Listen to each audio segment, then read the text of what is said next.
বাইরে কেক কিনে খাওয়ার থেকে ভালো না বাড়িতেই কেক বানিয়ে একটু বেশি করে খাওয়া যাবে, আবার কম খরচে। তো তাই জন্যই আজকে আমি বানিয়েছিলাম আমার পছন্দের এই ফ্রুটস কেকটা। তো ফার্স্টেই সব রকমের ফ্রুটস দিয়ে নিয়েছিলাম, যেগুলো আমার ভালো লাগে। তোমাদের যেগুলো ভালো লাগবে তোমরা দিয়ে নিও। আর অরেঞ্জ জুস দিয়েছিলাম রিয়েলির। আমি ঠিক ছোট কাপের 1 কাপ মতো দিয়েছিলাম এই অরেঞ্জ জুসটা। তারপর ভালো করে অরেঞ্জ জুসের সাথে ফ্রুটগুলোকে মেল্ট করে আমি দিয়েছিলাম কিছুক্ষণ রাখতে, প্রায় 1 ঘন্টা মতো। আর তারপর এই ড্রাই ফ্রুটসগুলো আমি কেটে নিয়েছিলাম। তারপর আমি শুরু করেছিলাম কেক বানানোর আসল জিনিসটা। তো ফার্স্টে দিয়েছিলাম দুধ, তারপর দিয়েছিলাম চিনির গুঁড়ো। তো চিনির গুঁড়ো আমার কাছে ছিল না বলে ওটা মিক্সিতে আমি ভালো করে পেস্ট করে দিয়েছিলাম। তো চিনির গুঁড়ো দেওয়ার পর আমি দিয়েছিলাম হচ্ছে সাদা তেল বা রিফাইন অয়েল। তোমাদের কাছে যেই তেলটা থাকবে, যেটা ভালো, যেটা ইউজ করা না, সেই তেলটাই দেবে।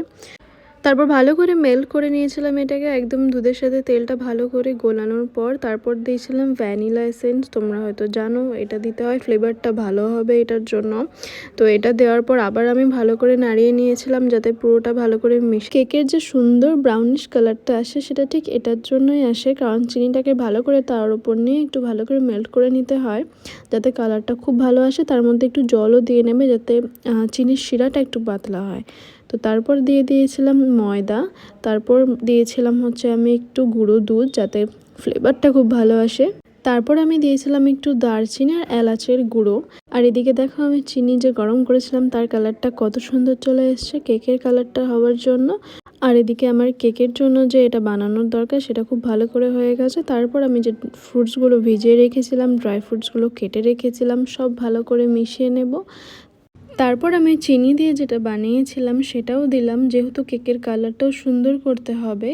তারপর ভালো করে এটাকে আমি মেশালাম। এটা ততক্ষণ ভালো করে মেশাবো যতক্ষণ না একটা এরকম স্মুথলি টেক্সচার আসে।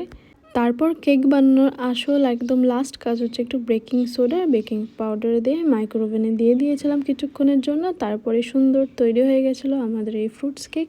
তোমরাও বাড়িতে ট্রাই করে দেখবে, খুবই ভালো লাগবে। আমারও তো খুব ভালো লেগেছে এবং আমার বাড়ির লোকেরও খুব ভালো লেগেছে। আর ভেতরটা দেখো কতটা একদম সফট আর ফ্লাফি হয়েছে। অবশ্যই তোমরা ট্রাই করো।